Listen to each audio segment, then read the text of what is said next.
제가 오늘 설교 시작하기 전에 앞서서 한 3, 4분 되는 짧은 영상을 또 하나 준비를 했어요. 오늘은 확실하게 보여드릴게요. 근데 어떤 영상이냐면은 어느 마을에, 이제 마을마다, 우리 고창도 뭐 그렇고요. 마을들이 이제 내세우는, 광고하는, 자랑하는 뭐 그런 특산품들이 있잖아요. 고창하면 복분자, 수박, 또 땅콩, 또 고추, 또 네, 맞네요. 네, 그냥 여쭤봤어요. 감사합니다.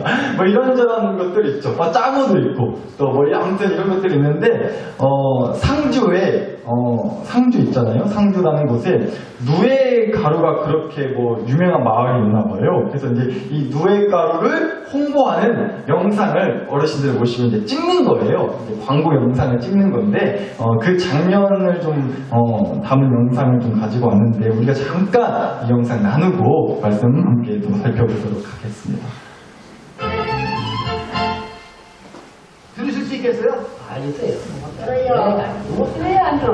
못 들어요? 그래요. 한번 못 드시는데. 맞춰 드릴게요.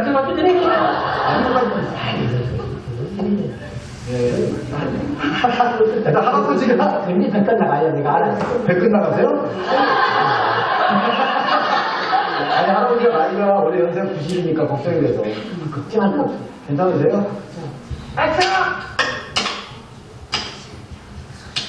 아이고야. 힘드시지요? 그런 말을 하니. 아니, 그걸 부드럽게 해야지. 왜 화를 내세요? 아니, 그걸 말랑카에, 아니, 부드럽게 해야지. 그걸 말랑카에! 어떻게 해요? 아이고, 허리야. 힘드시지요? 그런 말을 하니.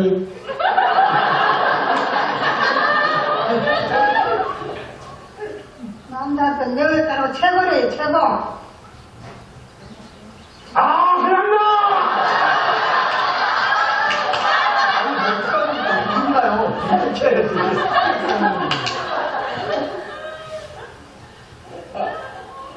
아, 네, 신난다! 신난다!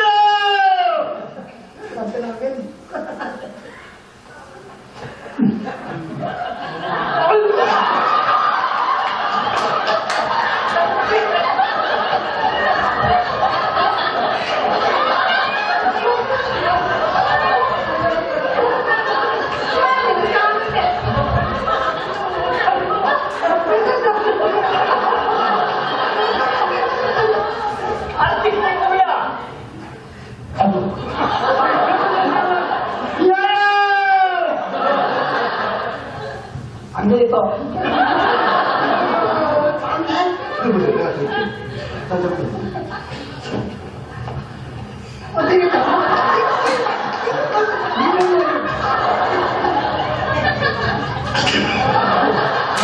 아니, 어디 보세요.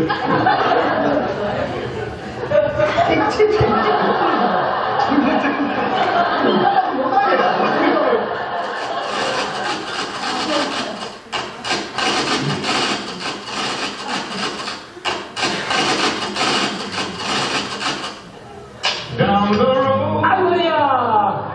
and there runs Mary, 힘드시지요? golden like 남자한테 cherry. 늘 따로 최고래, 최고. The green, green grass of home. 신난다! 저번에 가져와 일하라!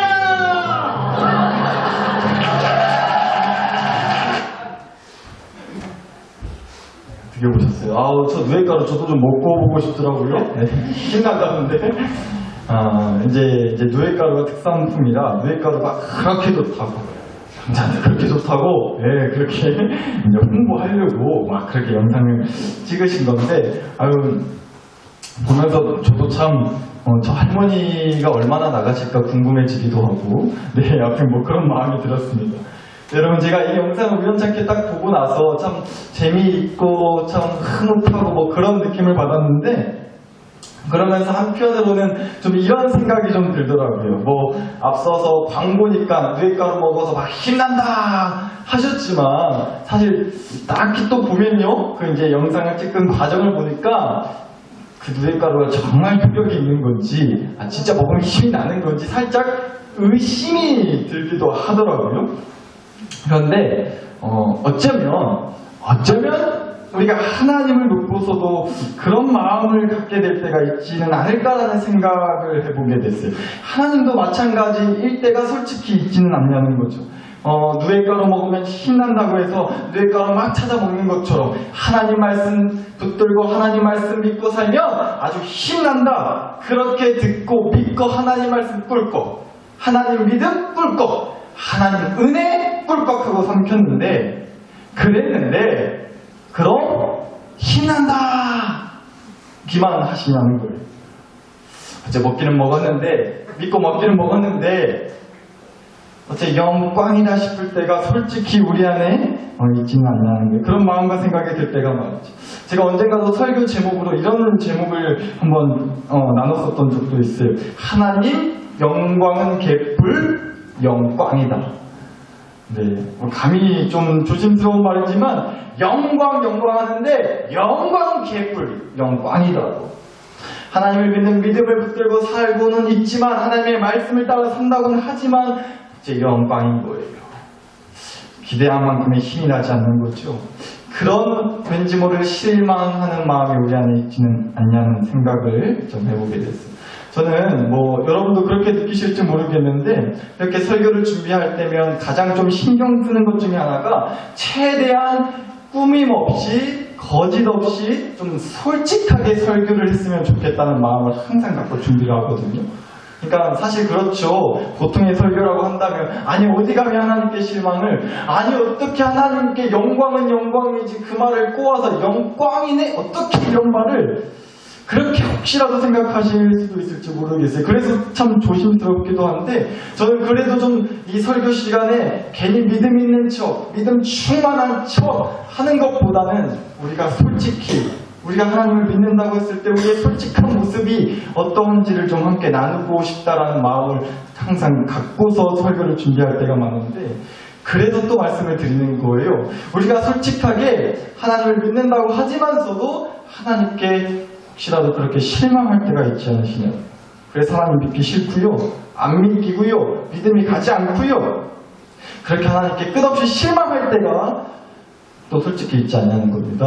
그래서 또 오늘 이 얘기를 나누려는 거예요. 그래서 말씀을 드려야죠. 하나님께 절대 실망하지 않는 방법, 실망하지 않는 비법 과연 무엇일까? 라는 얘기를 또 한번 함께 나누었으면 싶은 마음이 들었습니다. 그래서 오늘 그 비법, 그 말씀, 그 방법을 말씀드리려고 오늘 주신 말씀을 함께 살펴보기를 또 원하는 건데요. 아주 비법은 간단합니다. 먼저 말씀드리고 시작할게요. 하나님께 실망하지 않는 방법, 비법은 무엇이냐? 우리가 하나님께 어떤 질문을 하고 사느냐에 따라 달려있다는 겁니다. 하나님께 실망하지 않는 비법 무엇이냐? 하나님께 어떤 질문을 하느냐에 따라서 실망할 수도 있고 절대 실망하지 않을 수도 있게 된다는 거예요. 어떤 질문을 하느냐에 따라서. 그래서 오늘 주신 말씀을 좀 이렇게 답을 한번 알아보려고 하는데요. 하나님께서요, 이 출애굽기 말씀 보니까 애굽이라는 나라에서 노예로 고통받고 살던 그 이스라엘 민족을 이제 그 애굽 땅에서 끄집어내려고 그 일을 하는 지도자로, 사람으로 모세라는 사람을 택하셨고, 그래서 하나님이 모세를 부르셨다는 거예요. 모세야, 모세야 하고 부르셨어요. 그리고는 모세에게 얼른 애굽 땅으로 돌아가서 퍼뜩 이스라엘 민족들 다 데리고 나와야 쓰겄다고, 퍼뜩 가라고 그렇게 말씀을 하셨다는 거죠. 그러자 모세가 단번에 이랬다는 거예요. 출애굽기 3장 11절을 보시면요, 모세가 하나님께 아뢰되 내가 누구길래 바로에게 가며, 애굽 나라의 왕이에요. 애굽 왕한테 가며 이스라엘 자손을 애굽에서 인도하여 내리까? 내가 누구길래 나 같은 게 뭐라고, 뭐 이런 거죠 모세가. 그러니까 모세는요, 그렇게 자신이 누구인지를, 내가 누구인지를 그렇게 새까맣게 잊고 살았던 사람이었어요. 한 나라의 왕자에서 사람을 죽인 살인자로 그런 살인이라는 과거의 죄를 지고 과거에 저질렀던 그런 실수와 어쩌면 실패 그런 상처를 갖고 살던 사람이었단 말이에요. 그래서 어쩌면 사실 당연한 얘기일 수도 있겠지만 누구보다도 자기가 누구였는지를 까맣게 잊고 살아야만 했던 사람이기도 했다는 거죠. 모세라는 사람이. 근데 우리도 그렇지 않을까 싶어요. 우리도 그런 마음 가질 때 있잖아요. 어떤 목사님이 이런 말씀하시더라고요. 실제 본인이 겪은 일이라고 하세요. 이 목사님이 아파트에 사셨었는데 아파트 주변에 산책을 하다가 어딘가에서 쿵 하는 소리가 굉장히 쿵 하게 부딪히는 소리가 나더래요. 그래서 어디 차가 사고가 났나 뭐 그러셨대요. 그런 생각을 하셨는데 막 사람들이 쿵 하는 소리가 들리고 나서 막 많은 사람들이 소리를 지르고 아주 막 시끌시끌 난리가 났다는 겁니다. 아파트 단지 내에서. 그래서 이 목사님이 산책을 하시다가 그 소리 난 데로 가봤더니 어느 한 아파트 한 동에 사시던 할머니가 자신이 살던 아파트 층에서 떨어져 자살을 하신 거예요. 난리가 난 거죠. 그러니까. 그리고 그 쿵 하는 소리는 바로 할머니가 그 높은 아파트 높은 층에서 떨어져 이제 부딪힌 소리였던 거고요. 너무 안타까운 일이죠. 그리고 나서 나중에 이제 목사님 그 사연을 들어보니까 이 할머니한테 아들이 둘이 있었다고요. 근데 이 아들 둘이 다 장가를 가진 못했고 그나마 아들 하나는요 아주 어릴 때 고등학생 때 가출을 했대요. 집을 나가버렸다는 거죠. 그리고 아들 하나가 남았는데 이 아들은요 사업을 했어요. 근데 사업을 해서 하다가 쫄딱 망하게 됐다는 겁니다. 이제 사업이 망해가지고 그 이후로 이제 우울증이 와서 이제 아들이 방에서 나오지를 않는 거예요. 그리고 그렇게 사셨던 집이었어요. 그렇게 몇십 년을 사신 거예요. 그런데 그렇게 나이를 먹고 이제 할머니가 됐는데 도저히 그게 본인 마음에 자기 마음에 어떻게 해결이 안 나는 거죠. 아들 둘 있는데 그나마 있는 아들 하나는 집을 나가서 어떻게 됐는지 소식도 모르고 아들 하나 집에 있는 거 사업 망해가지고 도저히 자기 방에서 나올 생각을 안 하고 우울증에 빠져서 그런 자기 인생, 그런 지난 세월의 아픔과 상처 그게 도저히 자기 안에서 어떻게 다스려지지 않는 거죠. 감당이 안 되는 거예요. 그래서 그만 너무도 끔찍하고 안타깝게 그런 선택을 하시게 되었다는 거예요. 오늘 말씀에요. 모세도 아마 그런 사람이었을 것 같아요. 죽지 못해 사는 사람이 있잖아요. 정말 살아온 지난 삶이 세월이 그야말로 죽지 못해 사는 세월이 아니었을까 싶어요. 뭐 수차례 모세를 가지고 저도 설교를 했지만 모세처럼 인생이 그렇게나 오락가락했던 사람도 없었을 것 같다고요. 이스라엘 민족으로 태어났는데 그 당시 애굽이라는 나라에 얹혀 살았었어요. 이스라엘 민족이. 그런데 애굽 나라 왕이 이스라엘 민족의 숫자가 너무 많이 불어나니까 나중에 자기 나라 애굽 나라를 뒤집어 엎어버릴까 싶은 염려에 태어나는 이스라엘 민족의 남자애들을 싹 다 죽여버려라 그렇게 명령을 해요. 또 그 바람에 이 모세는 태어나자마자 죽을 뻔한 인생으로 시작을 해요. 죽을 뻔하게 되었다는 거죠. 근데 이 모세의 엄마가 차마 죽일 수는 없고 그래서 자기 갓난아기를 강물에 버려요. 그렇게 버림받는 것으로 시작한 인생. 죽을 뻔한 그 위험으로 시작한 인생이 바로 모세라는 사람의 인생이었어요. 그러나 또 너무나 기적적이게도 강물에 버려졌던 이 갓난아기가 당시 애굽 나라의 공주에게 발견이 돼서 기적같이 살아났고 강물에서 건져서요 살아났고 이제 그 애굽 나라의 왕자로 자라게 돼요. 남부럽지 않게 하나 부러울 것 없이 모든 것이 아주 부족함 없이 다 갖춰져 있는 그런 아주 행복한 삶을 살다가 한순간에 사람을 죽인 살인자로 추락하죠. 그래서 도망칠 수밖에 없는 신세가 된 거예요. 이렇게 오락가락하는 인생을 사는 사람이 있을까 싶어요.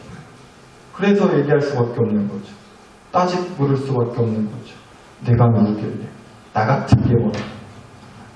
도대체 자신이 누구인지 나라는 인생은 어째 이 모양 이 꼴인지 자신이 어떤 사람 어떤 세월 또 무엇을 할 수 있으며 어떻게 해야 하며 나는 그런 거 하나도 모르는 그런 살인자, 도망자 그런 인생을 사는 사람이라고 내가 누구길래 그런 어마어마한 일을 할 수 있냐고 나한테 번지수 잘못 짚으셨다고 사람 잘못 고르셨다고 그렇게 얘기하는 거 아니겠어요? 모세가 하나님한테 근데 사실 우리도 그렇지 않냐고요. 지나온 세월을 돌아봤을 때, 세월의 10도 아니고 지난 한 주를 돌아봤을 때 내가 누구길래 내가 누구라고 뭘 할 수 있겠냐고. 나 같은 인생한테 뭘 기대하시냐고. 아픔과 상처가 너무도 커가지고 지금의 현실을 볼 때 너무나 괴롭고 눈물밖에 나지 않아서 도저히 하나님의 부르심 앞에 자신있게 설 수 없는, 나한테 뭘 기대하시냐고 라고밖에 얘기할 수 없는 모세의 모습이 어쩌면 우리의 모습이지도 않을까라는 그런 생각을 했어요.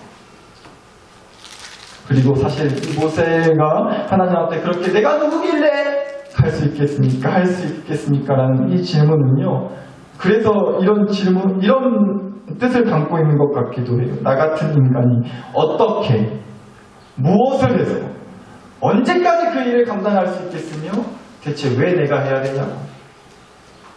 나는 그런 걸 할 수 있는 깜냥도 안 되고, 나는 그걸 할 수 있는 자격도 못 되고, 능력도 없는데, 내가 어떻게 할 수 있겠습니까? 그러니까 내가 누구이길래? 라는 그 말에는요, 내가 어떻게 할 수 있겠습니까? 내가 무엇을 할 수 있겠습니까? 내가 그 일을 언제까지 할 수 있겠어요, 하나님? 내가 대체 왜 그 일을 해야 되는데요? 나 같은 게 뭐라고? 라는 그런 뜻을 담고 있는 것 같아요.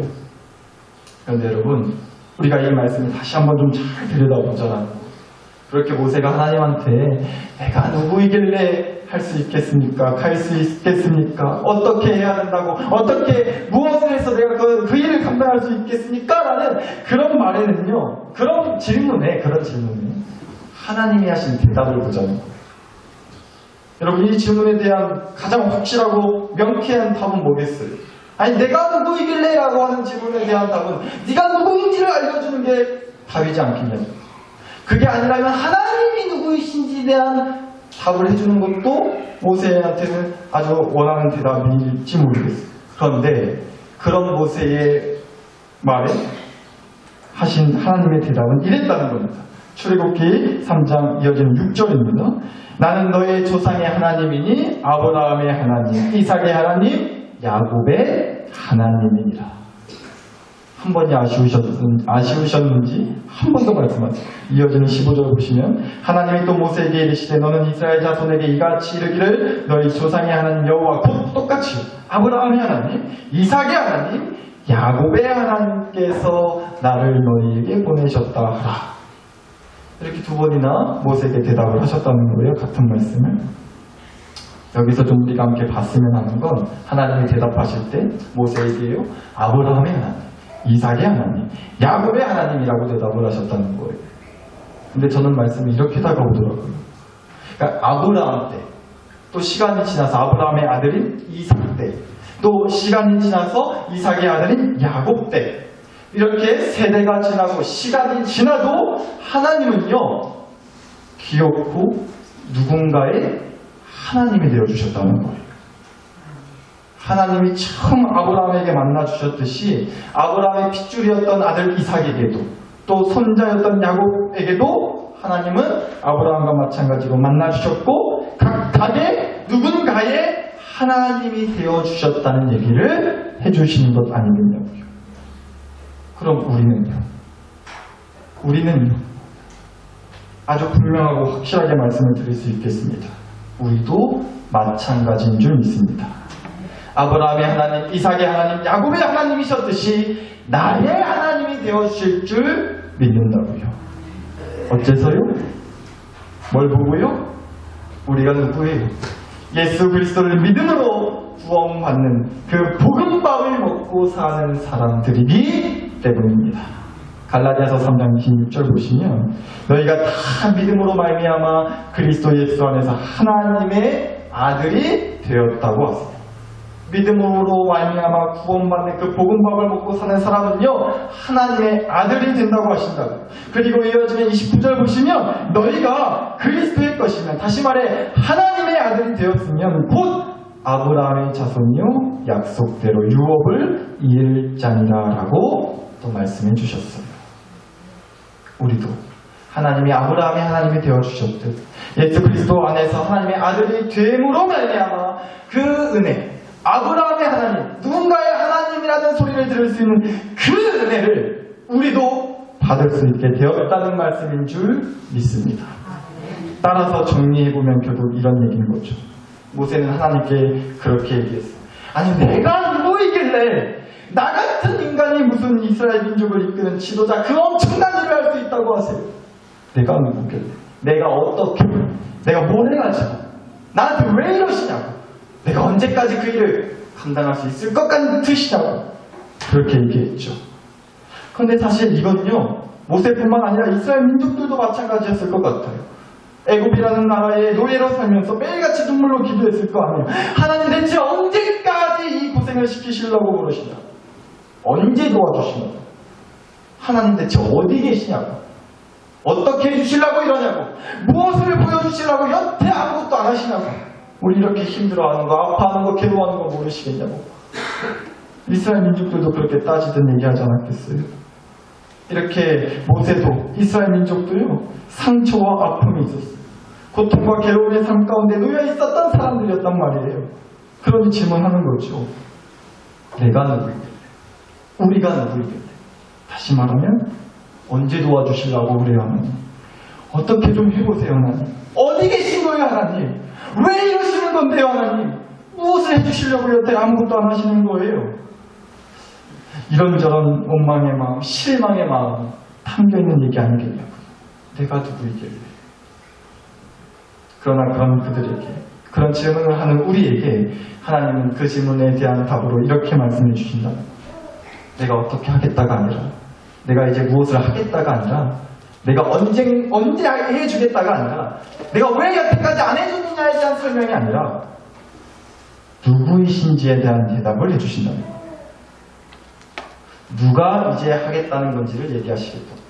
누가 이제 어떻게 하겠다는 걸 얘기하신다는 거예요. 누가 왜 이제서야 하는지를 얘기해 주시겠다는 거예요. 중요한 건 누가예요, 누가. 누가에 대한 답을 해주신다는 거예요. 모세야, 겁먹지 말아야, 쫄지 마야, 어떻게, 무엇을, 왜, 언제, 어디 계시냐고, 이런 걱정하지 말아라. 너 부른 게 누구냐? 너를 부른 게 누구냐? 너와 함께 하겠다는 게 누구냐? 하나님, 나 아니더냐? 아브라함의 하나님이 되어주셨듯이, 야곱의, 이삭의 하나님이 되어주셨듯이, 모세, 너의 하나님이 되어주시겠다고. 이거면 된 거 아니냐? 이 은혜를 베풀면 되는 거 아니겠냐? 하나님이 어떻게, 무엇을, 언제, 왜, 어디서 하는지보다 더 중요한 건요, 어떻게 하시든, 무엇을 하시든, 언제 하시든, 어디서 하시든, 왜 안 해주시든, 그것보다도 하나님이라는 분이, 어떻게 하시겠다고 하시는 분이, 언제 하겠다고 하시는 분이, 어딘가에선가 하겠다고 하시는 분이, 왜 하시겠다고 말씀하시는 그 분이 누구시냐가 중요하다는 거예요. 그리고 그분이 하나님이라고 말씀하신다고요. 그래서 제일 중요한 건 바로 그거예요. 어떻게보다, 무엇을 해주시겠다는 것보다, 언제 해주시겠다는 것보다, 어디서 해주시겠다는 것보다, 왜 해주시겠다는 것보다 중요한 건 누가 하시냐라는 거예요. 따라서 우리가 따져야 할 것은, 우리가 붙들어야 할 것은, 우리가 정확하게 해야 할 것은 누가에 달려있다는 것입니다. 그래서 하나님은 대답하신 거예요. 내가 누구이길래, 내가 누구이길래 라고 물었던 그 모세에게 하나님은 다른 거 다 둘째치고요. 내가 이제 어떻게 하겠다? 무엇을 하겠다?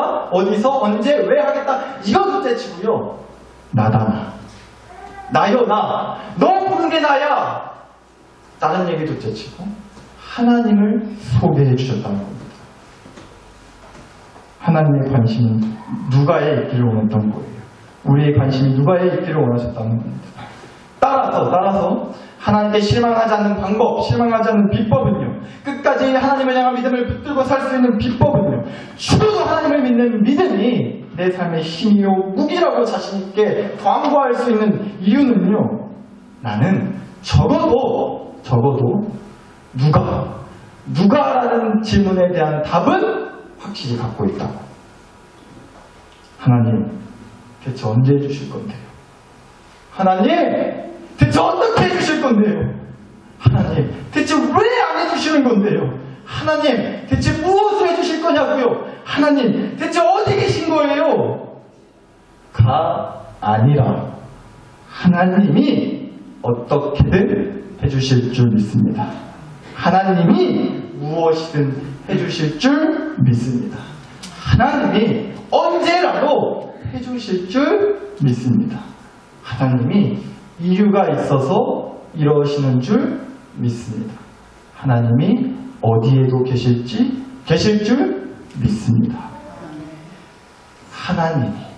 하나님이라는 이 누가를 가장 맨 앞에 두보세요.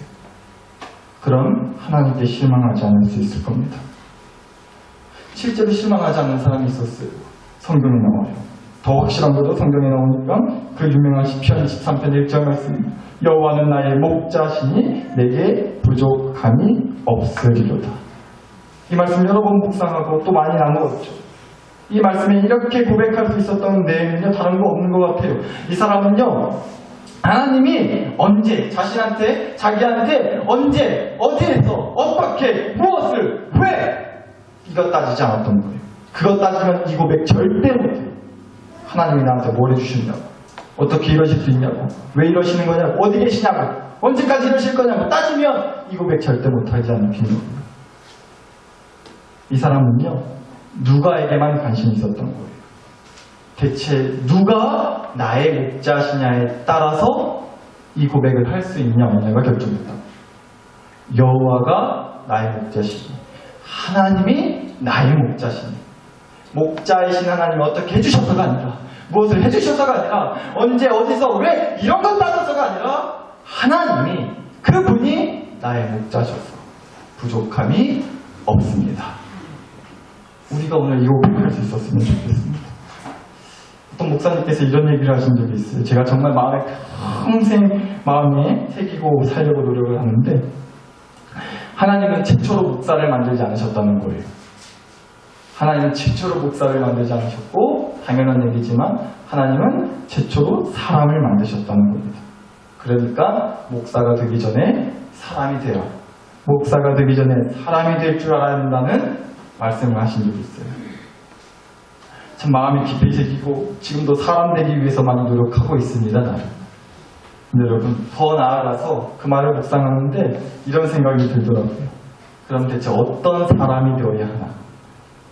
어떤 사람이 되어야 하나? 그 질문에 대한 답은 딴 거 뭐 생각할 것 없이 바로 그 얘기하면 될 것 같아요. 최초의 사람의 모습을 보면 알 수가 있겠더라고요. 최초의 사람이었던 아담은 이런 사람이었죠.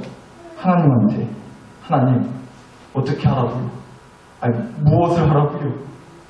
왜 이러시는 건데요, 하나님? 어디 계세요, 하나님? 언제까지 그렇게 숨어 계실 거예요? 라는 질문을 했던 사람이 아니었어요. 최초의 사람인 아담은 언제, 어떻게, 왜, 어디에서, 무엇을 따지는 사람이 아니었다. 오직 하나였어요. 누가라는 질문만 했던 사람 같아요. 그리고 그 질문에 대한 답은 이거였죠. 하나님이 나와 함께 하시고, 하나님이랑 놀고, 하나님이 시키시면 한다. 최초의 사람인 아담의 공식은 이거 하나였어요. 그저 하나님이랑 놀러달라 하는 거예요. 하나님이 아담아, 심심하지? 여기저기다 이름 좀 짓고 다녀라. 할 일 없으면. 좋죠, 하나님. 그래서 이름 짓고 다닌 거예요. 너는 꿀꿀거리니까 돼지라 하고, 너는 하니까 소라고 하고, 너는 어찌 그렇게 멍멍 짖었다냐고 개라고 하고, 그 옆에 조그만 건 개새끼라고 하고, 뭐 그랬던 거죠. 이런 장면. 하나님이 언제까지 나 이 짓 해야 되냐고. 뭘 또 하라고 하시냐고. 아니, 어떻게 하라고요, 하나님? 하나님 어디 가시고 나한테 이런 걸 시키시냐고. 이러지를 않았다는 거예요. 그저 누가? 하나님이 하라고 하시니까, 하나님이 나와 함께 하시니까, 나와 함께 해주시면서 나의 하나님이 되어주시는 그 하나님이 계시니 불만이 없는 거죠. 언제고 무엇이고 어떻게고 이런 거 따질 필요가 없는 거예요. 그저 그 하나님과 함께고, 그 하나님이 하라고 말씀하시니 하는 거예요. 그게 기쁨이고, 그게 감사고, 그게 은혜가 되었다라는 겁니다. 사랑하는 나사로 교회 식구 여러분, 우리가 올해 정말 그 어떤 때보다도 그렇게 복음 타령을 하고 있는데, 이 복음이 기쁜 소식이라는 뜻을 갖고 있다고 했어요. 그런데 이 복음이요, 진짜 참말로 기쁜 소식이 되는 이유가 있습니다. 정말로 기쁜 소식이 되려면 우리가 이것부터 확실하게 좀 정리해야 될 것 같아요. 아니, 이 복음의 능력을 언제 보여주실라냐고, 아니 이 복음의 능력을 어떻게 보여주실라냐고, 아니 이 복음의 능력을 왜 여태까지 안 보여주시고, 이 복음의 능력으로 무엇을 하려고 그러시냐고, 아니 이 복음의 능력을 대체 어디에서 보여주시려고 여태 깜깜무소식이냐고, 이 능력이 있긴 한 거냐고, 이 기쁜 소식 맞냐고. 우리가 이렇게 질문하면요, 절대 복음은 기쁜 소식이 될 수 없습니다. 복음이 정말로 기쁜 소식 되고요, 복음이 정말로 능력으로 드러나려면요, 우리가 다른 거 뭐 묻고 따질 거 할 것 없이 이거 질문해 보면 돼요. 이 복음을 누가 주시냐는 거예요. 은살류 제목처럼 누가 주신 복음이냐는 거예요. 이 복음을 주신 분이 누구시냐는 거죠. 그리고 그분은 다름 아닌 누구시다? 우리 하나님 아버지, 우리 예수 그리스도를 통해서, 오늘도 이 시간 성령 하나님을 통해서 우리에게 복음을 주시는 분, 그분이 바로 우리 하나님이시다라는 것이 내 안에 확실하게 자리 잡고 있다면 복음이 비로소 진정 기쁜 소식이요 능력으로 드러나게 될 줄 믿습니다. 이제 이 말씀만 드리고 마치도록 할게요. 오늘 뭐 출애굽기 말씀 함께 나눴지만, 이 출애굽기 말씀 보면 이제 하나님께서 이스라엘 민족을 그렇게 이제 애굽 땅에서 끄집어내시면서 이 애굽 땅에 총 10가지의 재앙을 내리셨죠. 그리고 그 10번째 재앙이 다름 아닌 애굽 땅의 이제 첫째 자식들, 뭐 키우는 가축 중에서도요, 첫 새끼들, 그런 첫째 되는 것들을 다 하룻밤에 다 죽이는 그런 재앙을 10번째 재앙으로 내리셨어요. 그런데 이스라엘 민족은 이제 그 재앙으로부터 지켜주시기 위해서, 그 재앙을 겪지 않도록 해주시기 위해서 이렇게 명령하셨다는 거죠. 이제 이스라엘 민족들한테는요, 어린 양을 잡아서 그 양의 피를 쉽게 말해 대문짝에다가 다 발라 놓으라는 거예요. 그리고 아침이 되기까지 절대 집 밖으로 나오지 않으면 살 수 있다, 그 재앙을 피할 수 있다, 뭐 이렇게 얘기를 해주셨다는 거죠. 그런데 여러분 한번 생각해 보자고요. 뭐 하라고 시키면 꼭 그렇게 청개구리 같이 반대로 하거나 따라서 안 하는 사람도 있어요. 혹시라도 이런 사람이 있었다면요, 진짜 그런 일이 있었어, 참말로 뭐 그런다고 뭐 재앙이 피해, 아이고 말 같지도 않은 소리 하냐고, 됐다고 막 그 하나님의 말씀을 띄엄띄엄 듣고 그냥 죽어라, 세워라, 마셔라, 부어라, 밤늦게까지 그냥 밖에 싸돌아다니면서 놀러다니는 사람들이 있었다면 이스라엘 민족 중에서, 그럼 어쩔 수 없는 거죠. 그 재앙을 피할 수 없게 되고 그만 죽을 수밖에 없는 거죠. 그래서 이런 생각을 해봤어요. 그럼 어떤 사람이야말로 그렇게 피를 바른 그 집에 들어가 밤새 집 안에 머물 수 있을까? 다른 사람보다도요, 누가 복음을 붙든 사람만 가능한 것 같아요. 그 말씀을 누가 하셨느냐, 누가 주신 복음이고 누가 주신 구원의 말씀이냐, 그 말씀 하나님이 주신 거 아니냐, 그럼 따라야지, 그럼 믿어야지, 그럼 붙들어야지, 이런 사람만 그 집에 들어갈 수 있는 거예요. 또 들어갔다 나오지 않고 그 집에 머물 수 있게 되는 거 아니겠냐고요. 반대로 죽어도 이런 사람은 못 들어가고 안 들어간다니까요. 그 애굽 땅의 10가지 재앙을 지켜보면서 이스라엘 민족 중에요, 참 감사하고 은혜로운 일 아니겠어요? 우리를 구원해 주시기 위해서, 이 땅에서 건져내 주시기 위해서 하나님이 이 땅에 이렇게까지 재앙을 내리고 벌을 주시는구나 라고 감사하지만서도 한편으로는요, 이거 대체 언제까지 이거 계속 이 재앙을 보고만 있어야 하는 거냐고. 첫 번째 때, 한 두 번째 때는 진짜 나갈 수 있겠지, 애굽 땅에서 했다가 두 번째, 세 번째, 네 번째, 한 8, 9번째 됩니다. 이거 언제까지냐고. 재앙이 한 100가지 내려야 그때가 돼서야 우리가 이 애굽 땅에서 나갈 수 있는 거냐고. 대체 언제까지? 아니 하나님이 재앙만 내리시고 어디 계시길래 우리를 후딱 이 땅에서 건져내주지 않으시냐고. 뭘 어떻게 더 하려고 그러시냐고. 무엇을 더 하시려고 그러냐고. 왜 이러신다냐 도대체. 이렇게 따지는 사람은요 절대 그 문짝이 피 바른 그 집에 자기 집에 들어가지 않는 거예요. 못하는 거예요. 머물지 못하는 거예요. 기어코 안 들어가는 거예요. 밖에 싸돌아다닌다고요. 그러나 누가 복음을 붙드는 사람, 이 복음을, 이 말씀을 누가 주셨느냐? 하나님이 주신 거 아니냐? 하나님이 주신 복음이고 하나님 말씀 아니냐? 나의 하나님이 되어주시는 그 하나님이 하신 말씀이니 하나님이 언제까지 어떻게 무엇을 어디서 왜 이런 거 따지지 말고 언제까지일지는 모르겠지만 어디 계신지는 모르겠지만 어떻게 왜 무엇을 하실런지는 모르겠지만 나 이거 하나는 분명히 안다고. 내가 누구인지도 모르고 살았던 인생, 아픔 많고 상처 투성이었고 힘들고 괴로운 현실의 문제가 가득했던 그 나 같은 사람이 하나님이 되어주시는 그 하나님이 주인 되시는 집인 건 안다고. 그래서 나는 이 집에 머물란다고. 나오라 할 때까지 계속 머물겠다고. 여가 나를 살리는 데고 여기 안에서 문 걸어 잠그고 있어야만 내가 살 수 있는 거나 그건 안다고. 이런 사람만 그 피 바른 집에 들어가 머물 수 있는 거예요. 그리고 생명을 건질 수 있게 된다고. 그러면요 우리가 아까 시편 23편 1절 말씀 나눴지만 이 시편 23편의 마지막 절 끝절인 6절 말씀이 있는데 그 말씀의 주인공이 비로소 될 수 있는 거예요. 6절 한번 보시면 내 평생의 선하심과 인자하심이 반드시 나를 따르니 내가 여호와의 집에 영원히 살리로다. 사랑하는 나사렛 교회 식구 여러분, 오늘 우리 이 여호와 하나님의 집에 오늘 부동산 계약하고 갑시다. 도장 찍고 가자고요. 우리는 내 집 마련 끝난 사람들입니다. 이제 여호와 하나님의 집이 내 집이기 때문이죠. 이 집 안에 언제까지 어떻게 무엇을 왜 어디 계시길래 이런 거 따지면 솔직히 이 집 안에 있어도 무섭고 불안할 수밖에 없어요. 그러나 꼭 기억하자고요. 이 집의 주인 되시는 분은 우리 하나님 아버지이십니다.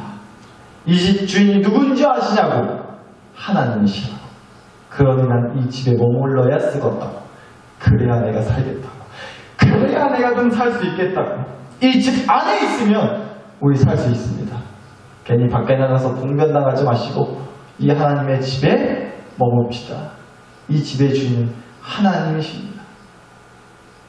오늘 그럴 수 있게 해달라고 우리 함께 기도하자고요.